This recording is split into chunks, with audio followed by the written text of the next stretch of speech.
Indonesia. Amin. Shalom. Ya, kita bertemu di dalam kasih Tuhan Yesus Kristus tanggal 6 November 2022. Tidak lama lagi kita akan Natal, kemudian tahun 2023 kita memiliki agenda-agenda pelayanan yang sangat penting.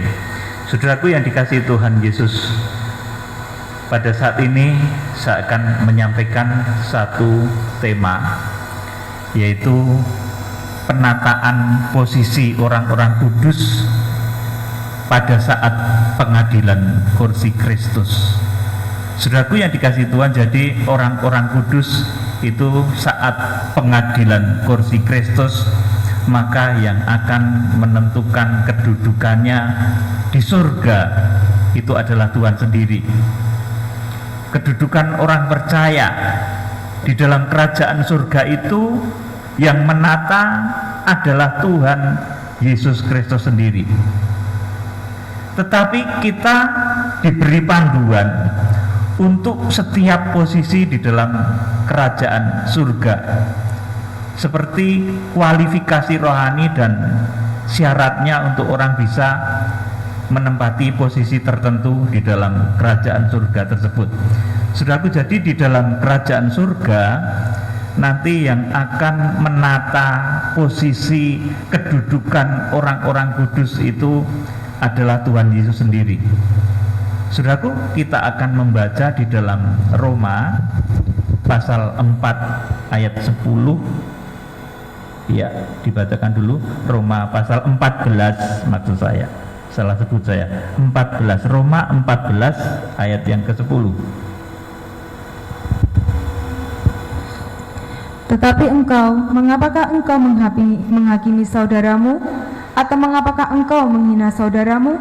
Sebab kita semua harus menghadap tahta pengadilan Allah. Amin. Saudaraku, jadi kita ini sebaiknya jangan menghakimi sesama kita. Saudaraku, meskipun kita melihat orang lain itu mungkin bersalah ya, tetapi kita sendiri sebetulnya punya salah. Makanya sebetulnya ketika saya melihat hakim-hakim dunia itu seperti begitu mulia ketika duduk di meja, duduk di kursi kemuliaan hakim itu, saudaraku, saya sendiri bertanya di dalam hati, ini manusia pasti memiliki salah juga, tetapi ketika mencecar pertanyaan pada seseorang seolah-olah dia tidak punya salah. Saudaraku, di dalam ayat ini, saudaraku, dikatakan, tetapi mengapakah engkau menghakimi saudaramu, atau mengapakah engkau menghina saudaramu, sebab kita semua harus menghadap tahta pengadilan Allah. Nah, saudaraku, jadi saya menghimbau sebagai seorang rohaniawan, saudaraku, saudara jangan menghakimi sesama saudaramu, sekalipun mungkin saudaramu itu dianggap di depan matamu itu seperti melakukan kesalahan, tetapi jangan kemudian menghakimi. Saudara, karena saudara sendiri itu manusia yang penuh dengan kekurangan dan cacat celah. Ini yang harus kita pahami. Kemudian, saudaraku, 2 Korintus 5 ayat 10 ini tentang pengadilan kursi Kristus. Jadi di akhir zaman itu yang akan menjadi hakim yang adil, yang akan menghakimi dunia, ini adalah Tuhan Yesus Kristus. Kenapa demikian, saudaraku?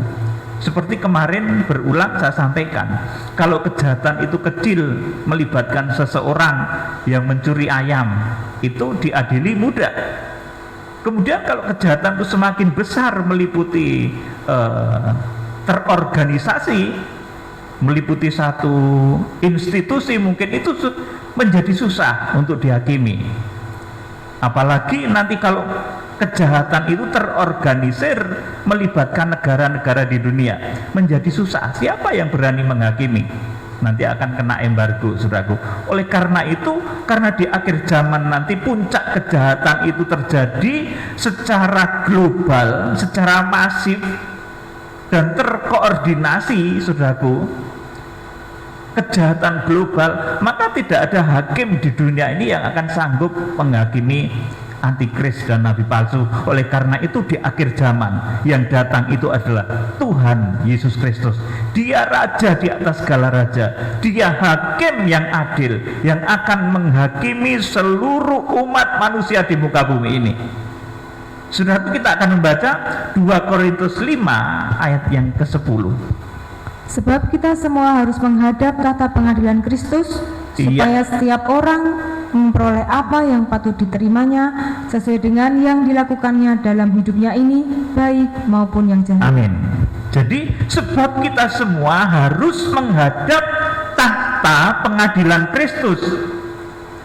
Nah, saudara, kalau melihat di dalam Roma pasal 14 ayat 10, kemudian 2 Korintus 5 ayat 10 ini, pengadilan tahta Kristus ini ditulis sebagai bema Kristus. Saudaraku, bahasa aslinya bema. Bema itu satu hakim yang menghakimi, saudaraku, memberikan hadiah untuk para pemenang pada lomba di satu pertandingan di Olimpiade.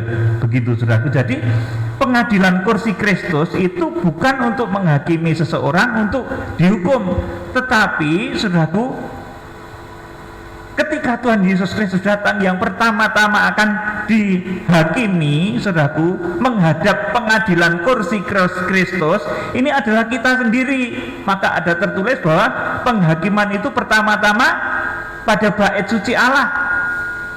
Saudaraku, penghakiman itu justru pertama-tama akan dikerjakan pada bait suci Allah dari dalam sendiri.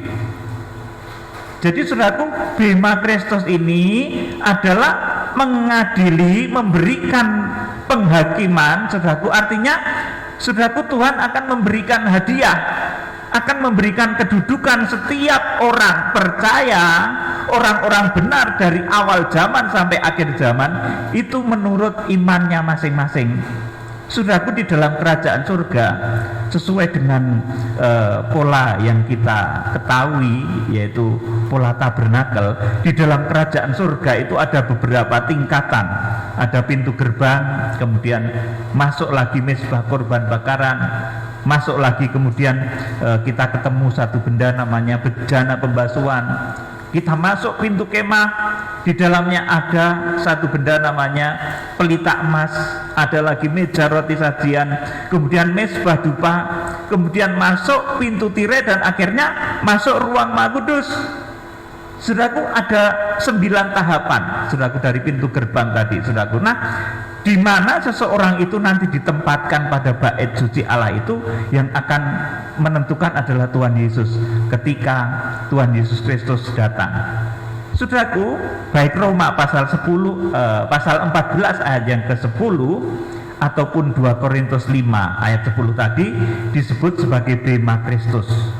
Itu, saudaraku, jadi pemberian hadiah, pemberian kedudukan ketika anak-anak Tuhan, ketika orang-orang benar itu diberi posisi oleh hakim yang adil tadi, saudaraku, itu mulai ditata pada Wahyu pasal 11 ayat 1 dan 2. Kemudian pelaksanaannya adalah pada Wahyu pasal 12 ayat 5, ayat 6 dan ayat 14. Kemudian puncak dari penataan, saudaraku, posisi warga kerajaan surga, posisi orang-orang yang berada di dalam surga itu, puncak penataannya di Wahyu pasal 19 ayat 6 dan 9, saudaraku. Tapi, saudaraku, ini dimulai dari Wahyu pasal 11 ayat 1 dan 2. Jadi penataan posisi orang-orang kudus, pengadilan kursi Kristus itu dimulai pada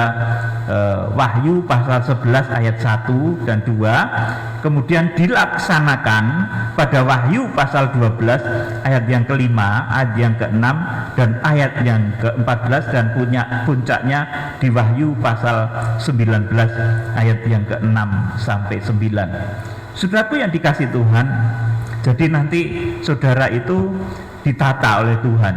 Jadi yang menata itu bukan pendeta, bukan hamba Tuhan, saudaraku, tetapi Tuhan sendiri. Misalkan si A itu nanti posisinya, oh, dia di pintu gerbang kerajaan surga, itu Tuhan yang membawa dan menetapkan, itu Tuhan. Misalkan lagi si B, itu posisinya nanti berada di bejana pembasuhan di dalam bait suci. Saudara, itu juga Tuhan. Wah, ini si C, ini dia rajin sekali baca firman, posisinya berada di meja roti sajian. Itu yang menentukan juga Tuhan. Saudara, jadi imamat rajani itu ditata oleh Tuhan. Orang-orang yang masuk di dalam kerajaan surga itu ditata oleh Tuhan, posisinya masing-masing. Mengapa Tuhan yang menata, saudaraku? Karena manusia itu memiliki sifat yang tinggi rohani. Saudaraku, dari pandangan Tuhan sebetulnya masih pelataran, tapi ngakunya itu sudah mesbah dupa. Saudaraku, ini banyak sekali seperti itu. Jadi mengapa yang menata orang di kerajaan surga itu Tuhan? Jadi bukan saya menata saudara, wah ini nanti misalkan Pak siapa gitu berada di mesbah dupa. Saya nggak bisa menentukan seseorang seperti itu, saudaraku. Yang akan menentukan, yang akan menetapkan, yang akan memberi posisi itu nanti Tuhan. Jadi yang menata itu Tuhan. Saudara letaknya di mana di surga, itu yang menata itu Tuhan. Karena manusia itu memiliki sifat tinggi rohani. Seperti tadi saya sampaikan, dari pandangan Tuhan, orang itu masih pelataran, masih kanak-kanak rohani, tapi ngakunya sudah mesbah dupa. Ini banyak sekali, saudaraku. Maka penataan yang tepat di dalam kerajaan surga itu dilakukan oleh Tuhan sendiri, bahkan nanti dengan cara paksa loh, saudaraku. Kalau hakim misalkan menetapkan, ini hakim dunia ya, seseorang itu menjadi tersangka, saudara, kemudian dijemput secara paksa. Saudaraku, Tuhan nanti ketika menetapkan orang yang mencapai ruang Maha Kudus itu juga dijemput secara paksa. Di Wahyu pasal 12 ayat yang kelima, namanya harpaso, langsung dirampas, dibawa lari kepada Allah dan ketahtanya.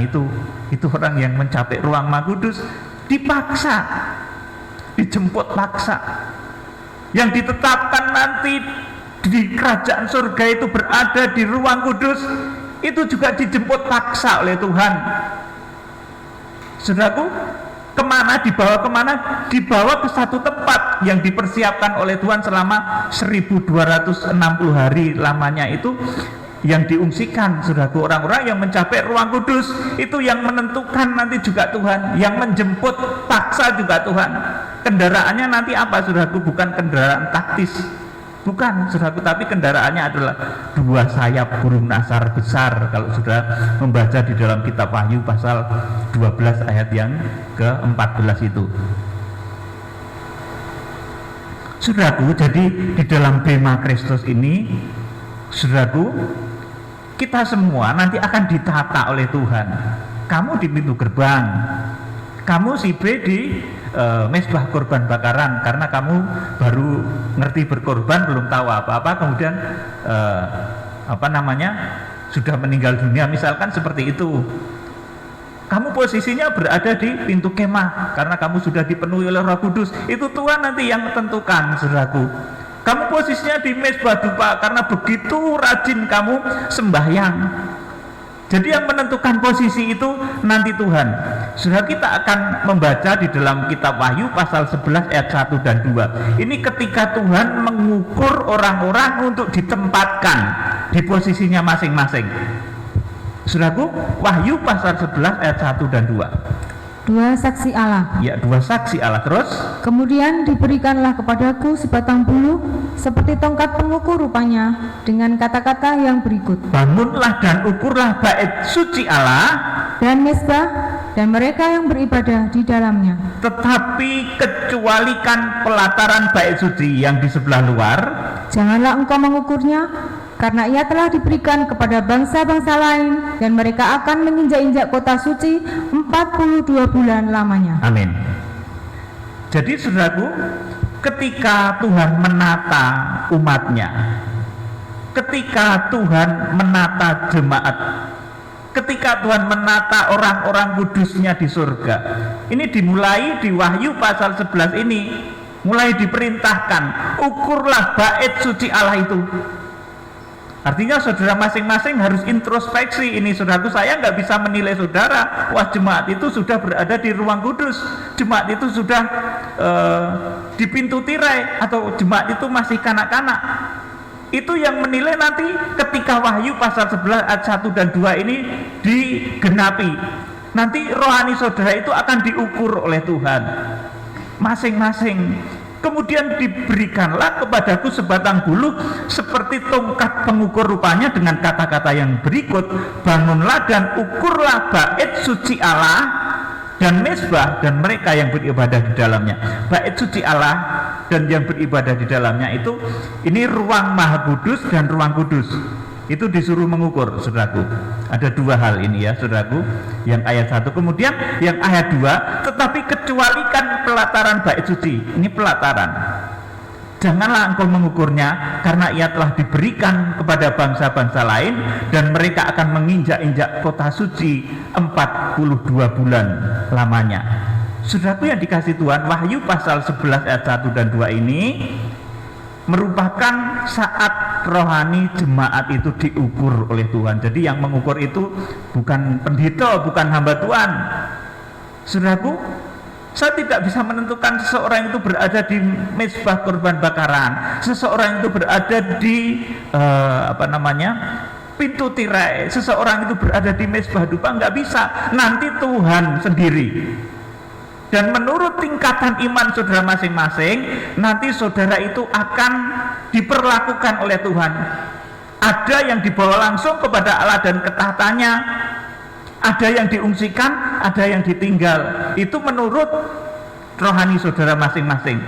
Saudaraku yang dikasih Tuhan, jadi kemudian setelah penetapan ukuran tersebut, yang tersebut di dalam Wahyu pasal 11 itu, saudaraku, maka untuk membedakan kedudukan masing-masing, maka Tuhan Yesus menjemput dengan paksa masing-masing jemaat itu menurut tingkat imannya untuk ditempatkan pada tempatnya masing-masing, tempat khusus masing-masing.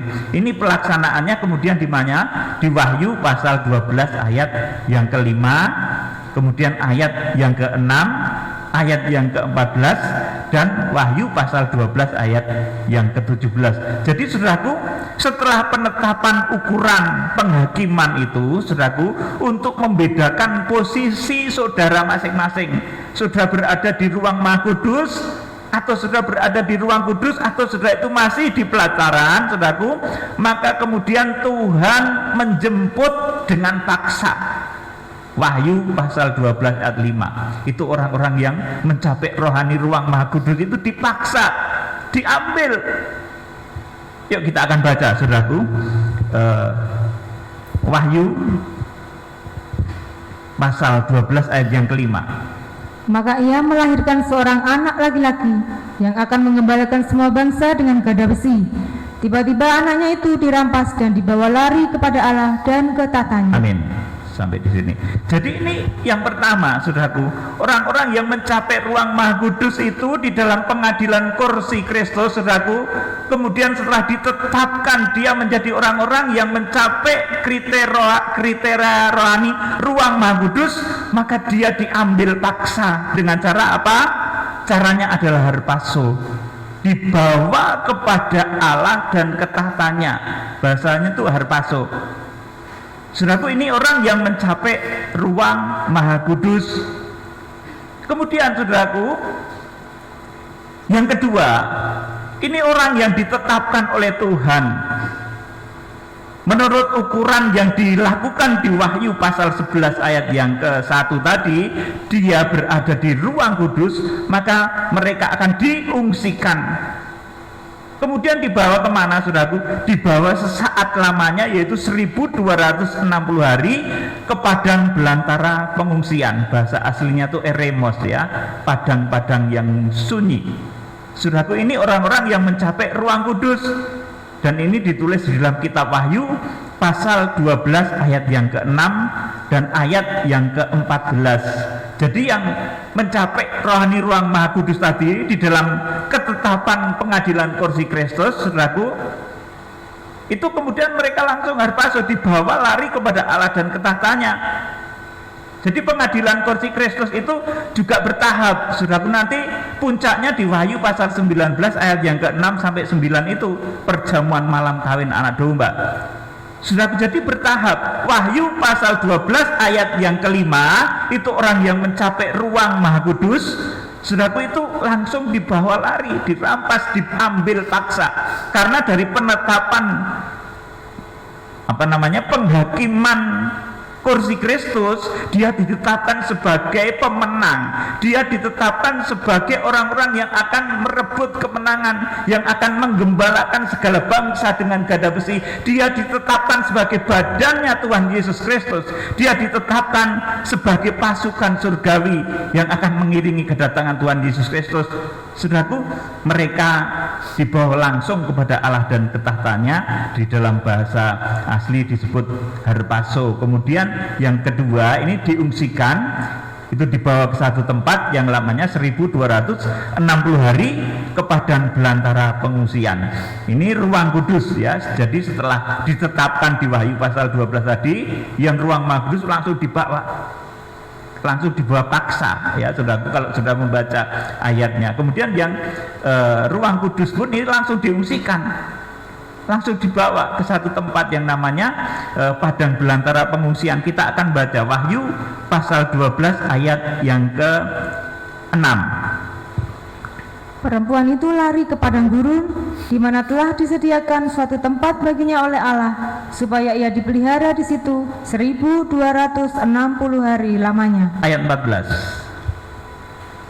Kepada perempuan itu diberikan kedua sayap dari burung nasar yang besar, supaya ia terbang ke tempatnya di padang gurun, di mana ia dipelihara jauh dari tempat ular itu selama 1 masa dan 2 masa dan setengah masa. Amin.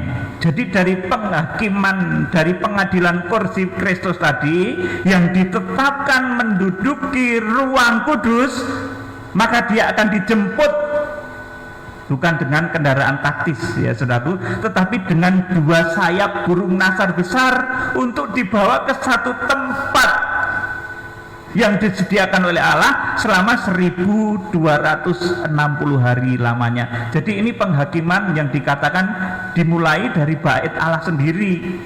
Saudaraku, jadi penghakiman itu tidak keluar dulu saudaraku, tetapi dari dalam sendiri, itu artinya seperti itu.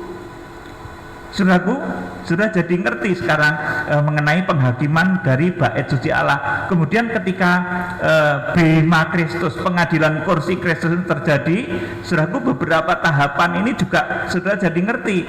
Yang mencapai ruang Maha Kudus langsung perlakuan Tuhan kepadanya dibawa kepada Allah dan ke tahtanya. Yang mencapai ruang kudus, maka perhatikan caranya, dia dijemput dengan kendaraan surgawi. Dikatakan di sini ya, ayat 14 dibacakan lagi Bu Tami. Kepada perempuan itu diberikan kedua sayap dari burung nasar yang besar. Iya, 2 sayap burung nasar yang besar. Terus supaya ia terbang ke tempatnya di padang gurun, di mana ia dipelihara jauh dari tempat ular itu selama 1 masa dan 2 masa dan setengah masa. Amin.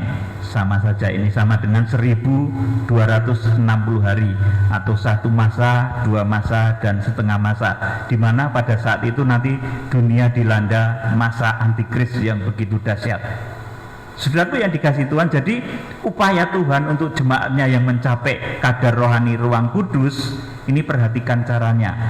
Kendaraannya adalah 2 sayap burung nasar besar, bukan kendaraan taktis ya dibawa. Kalau di pengadilan dunia itu seperti itu saudara. Tapi ini di bema Kristus, ketika seseorang itu ditetapkan, dia ditetapkan menempati tempat ruang kudus di bait sucinya di dalam kerajaan surga, maka dia akan dijemput dan dipindahkan ke satu tempat padang belantara pengungsian yang indah selama 1260 hari lamanya. Kalau saudara mau tahu nanti itu di sana seperti apa, itu di Yesaya pasal 35, itu penjelasannya nanti jadi panjang. Saudaraku yang dikasih Tuhan, kemudian saudaraku yang ketiga, ini kalau yang pertama tadi yang harpazo yang langsung dibawa kepada Allah dan ketahtanya, ini yang ruang Maha Kudus dirampas paksa. Kemudian yang kedua, ini diungsikan, diberi kendaraan 2 sayap burung nasar yang besar. Kemudian yang ketiga ini adalah orang-orang yang tertinggal akan dibiarkan oleh Tuhan, ini berhadapan dengan antikris. Wahyu pasal 11 ayat 2, kemudian Wahyu pasal 12 ayat yang ke-17, dan Wahyu pasal 13 ayat yang ke-5. Mbak Tami, saya mohon bacakan Wahyu pasal 12 ayat yang ke-17. Ini yang kanak-kanak rohani. Maka marahlah naga itu kepada perempuan itu, lalu pergi memerangi keturunannya yang lain, yang menuruti hukum Allah dan memiliki kesaksian Yesus. Amin, cukup. Jadi ini yang kanak-kanak rohani itu dibiarkan, saudaraku. Makanya dalam satu ayat di Matius pasal 24, celakalah ibu-ibu yang sedang hamil atau menyusui. Artinya yang rohaninya itu kanak-kanak, bukan berarti nanti anak kecil itu nanti enggak ikut, saudaraku. Anak kecil akan ikut orang tuanya menurut kadar iman orang tuanya. Saudaraku, inilah kebijaksanaan Tuhan untuk orang-orang yang menghuni pelataran bait sucinya. Mereka memang dibiarkan diinjak-injak, saudaraku, oleh bangsa asing selama 1260 hari. Saudaraku yang dikasihi Tuhan Yesus Kristus, jadi upaya paksa atau penjemputan paksa yang dilakukan oleh Tuhan. Jadi Tuhan itu juga ketika mengadakan pengadilan di muka bumi, namanya Bema Kristus, pengadilan kursi Kristus, itu nanti kemudian, saudaraku, dia akan melakukan upaya paksa. Makanya nanti jangan heran, ada satu ayat di satu tempat tidur itu ada seorang yang dibawa tapi yang lain ditinggalkan. Karena ini penjemputan paksa dari Tuhan. Manusia nggak bisa berdusta, kadar iman seseorang nggak bisa dimanipulasi atau dibohongi. Saudaraku yang dikasihi Tuhan, jadi upaya paksa, penjemputan paksa yang dilakukan oleh Tuhan, yang wujudnya itu nanti di dalam kitab Wahyu pasal 12 ayat yang ke-5, itu upaya paksa, saudaraku. Dibawa langsung harpazo atau repce, itu upaya paksa dari Tuhan yang tidak mengenal tidak bisa dikelabui. Ketika repce terjadi, ketika harpazo itu terjadi, dituliskan dalam satu ayat, ada 2 orang di tempat tidur, satu dibawa, satu ditinggalkan. Ini pasti karena beda kadar rohani, saudaraku. Bukan karena yang satu nggak percaya atau pasangan kumpul kebo, itu nggak bisa, yang satu nggak mungkin diangkat. Saudaraku, ini pasangan yang seiman, sama-sama merupakan orang-orang percaya, tetapi terjadi karena perbedaan kadar rohani. Saudaraku, akibatnya dilakukan upaya paksa, yaitu namanya harpazo. Jadi kalau sudah melihat Wahyu pasal 12 ayat yang ke-5, itu memang upaya paksa dari Tuhan untuk membawa orang-orang yang mencapai ruang Maha Kudus itu langsung kepada Allah dan ketahtanya, untuk membedakan. Kita akan membaca ketika upaya paksa, penjemputan paksa yang dilakukan oleh putusan pengadilan kursi Kristus itu dilakukan, ditetapkan, maka kemudian terjadi upaya paksa.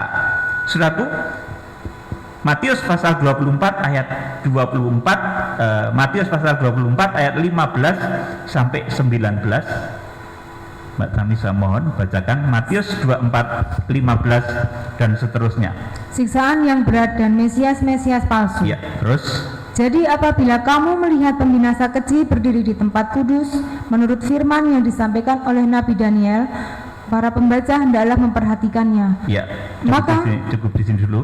Ya, perhatikan kalau saudara membaca di dalam Matius pasal 24 ayat 15, ini menurut firman yang disampaikan oleh Nabi Daniel itu menunjuk kepada akhir zaman. Ini belum pernah terjadi. Dulu belum terjadi. Tahun 70 Masehi ketika bait suci Allah dirobohkan, itu belum terjadi. Siksaan yang berat itu belum terjadi. Belum pernah terjadi. Ayo dibacakan, lanjut. Maka orang-orang yang di Yudea haruslah melarikan diri ke pegunungan. Nah, ini yang diungsikan. Terus orang yang sedang di peranginan di atas rumah, janganlah ia turun untuk mengambil barang-barang dari rumahnya. ini yang harpaso, dirampas paksa. Terus Dan orang yang sedang di ladang, janganlah ia kembali untuk mengambil pakaiannya. 19. Celakalah ibu-ibu yang sedang hamil atau yang menyusukan bayi pada masa itu. Amin, cukup. Jadi saudaraku, ini ada 3 hal upaya yang dilaksanakan oleh Tuhan ketika keputusan pengadilan kursi Kristus. Ketika Bema Kristus itu mulai dijalankan, saudaraku, maka yang pertama dikerjakan oleh Tuhan, dia adalah mengambil paksa orang-orang yang sangat disayanginya itu dalam satu acara besar yang namanya harpaso, dalam satu acara besar yang namanya repce. Kemudian saudaraku, Tuhan juga mengambil paksa orang-orang yang berada di ruang Maha Kudus rohaninya itu mencapai ukuran rohani ruang kudus, itu diungsikan ke satu tempat yang namanya padang belantara pengungsian. Saudaraku yang dikasihi Tuhan, ini upaya Tuhan.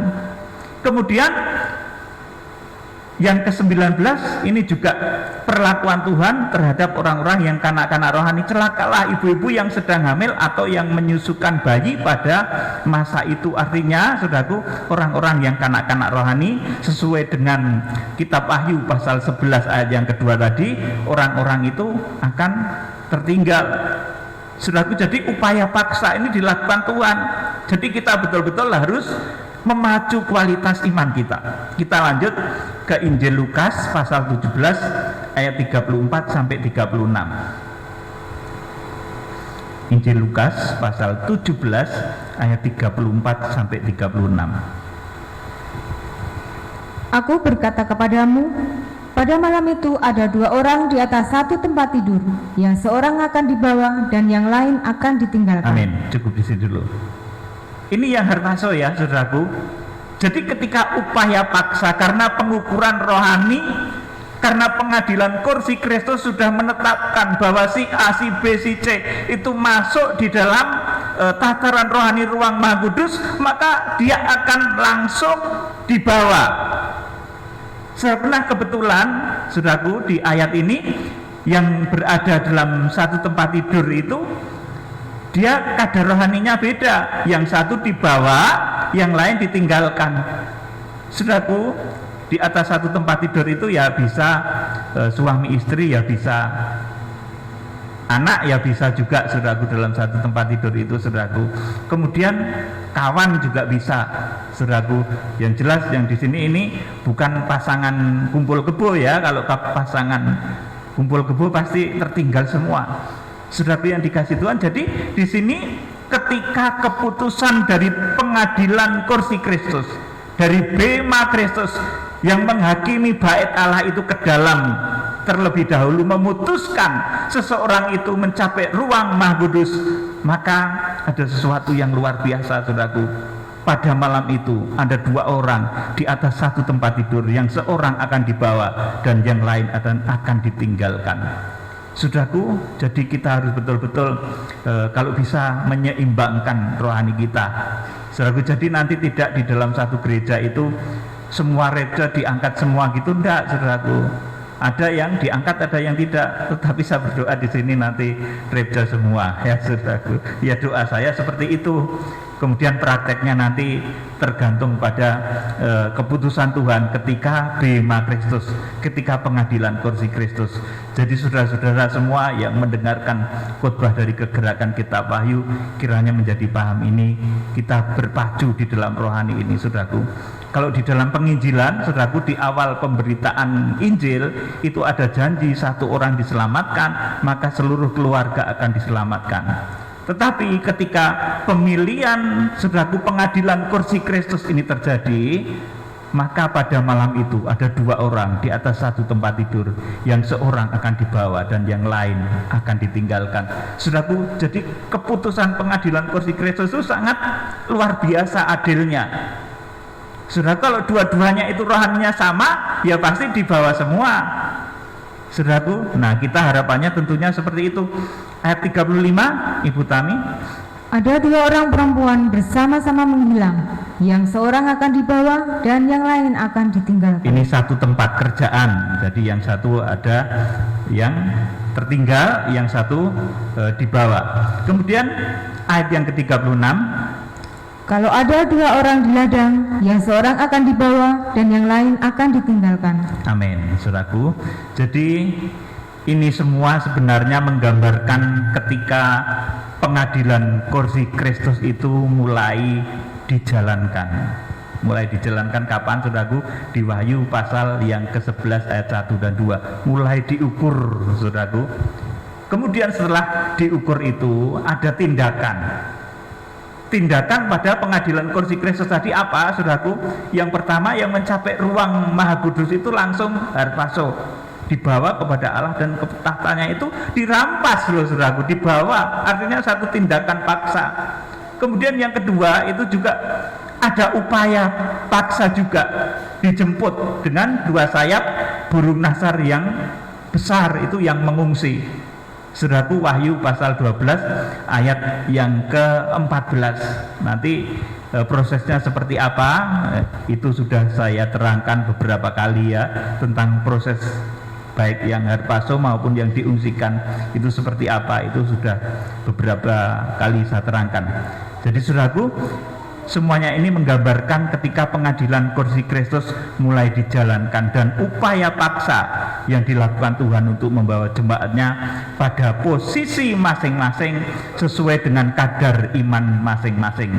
Saudaraku yang dikasihi Tuhan, jadi kita harus betul-betul mengerti tentang pengadilan kursi Kristus ini, Bema Kristus tepatnya, saudaraku. Jadi kita akan dibawa kepada pengadilan kursi Kristus, saudaraku, untuk ditetapkan saudara itu berada di surga di mana gitu loh, saudara. Apa di pelataran, di mezbah korban bakaran? Apa saudara itu berada di ruang kudus, saudara berada di pelita emas? Ataukah mungkin saudara itu berada di ruang Maha Kudus? Itu yang menetapkan Tuhan. Sekali lagi, yang menetapkan imamat rajani itu Tuhan. Seorang imam itu melayani di pelataran, di ruang kudus atau di ruang Maha Kudus, itu yang menentukan Tuhan. Nah, makanya saya itu heran, saudaraku, ada orang yang mengaku imam besar bangsa-bangsa, saudaraku. Saya imam besar. Imam besar itu yang nunjuk Tuhan, bukan ditunjuk diri sendiri seperti itu, saudaraku.